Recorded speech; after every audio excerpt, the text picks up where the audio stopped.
My name is Jolanda Nava and I'm in the class of 2017. Child Yolanda is probably a lot like you would imagine her to be. I was very well behaved and wanted everybody to win when we played games together, so I would change the rules so that everybody in the game would win. I apparently used sentences and verb tenses that only old people would use very early on, so I think I've always been kind of like an old soul inside a very small child. I grew up on the hills of northern Italy. That's where all my childhood has been, in a beautiful place that has lots of trees and cats, because my whole family seems to love cats. One thing that you can do very well with cats is sit in the same room, each doing their own thing but not feeling like you're alone, and I think that's something that people say a lot about relationships, but I think it really does apply to cats. That cats kind of remind me of the good things in life because they don't care. They can just sit there and sleep, and if they're hungry they'll go eat, and if there's no food they'll ask you for food, and if they want to be cuddled they'll ask you to be cuddled, and that's it.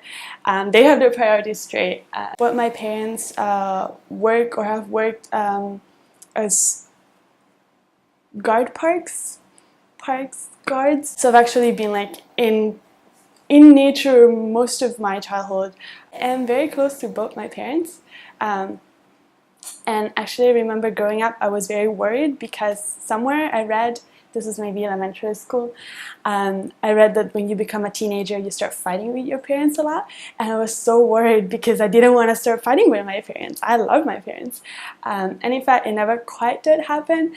I've always been very crafty and artistic, so I got into origami when I was quite young, and so I think I found a random book of diagrams of my aunts and asked my mom to subscribe me to this like once a week sort of like packages of diagrams would arrive to my home, and I would read them and then could like put them in these big folders. I had a big modular phase when you make one simple like piece of origami and then you make like 30 of them and build them together and they make all sort of geometrical shapes and solids. One of my proudest accomplishments was actually making like this big cuckoo clock out of a huge paper, of like piece of paper, and came out this big, and I was very proud.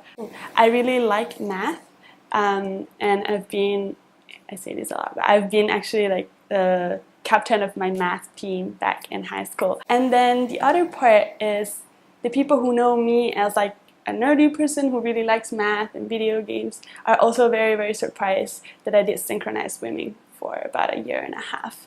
And I think half of the people are surprised by one and the other half by the other. I didn't quite know how to swim, and then my schoolmate decided to bring me in because she had been doing it for like a couple of years.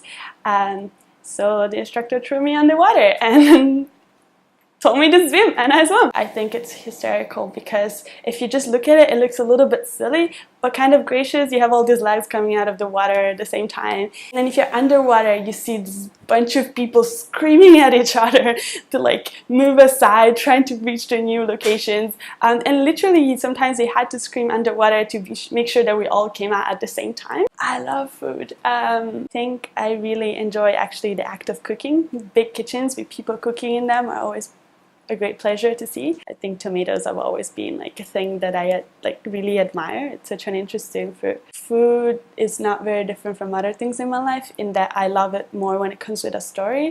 And so when people bring me to try new food that is their food, that makes a difference.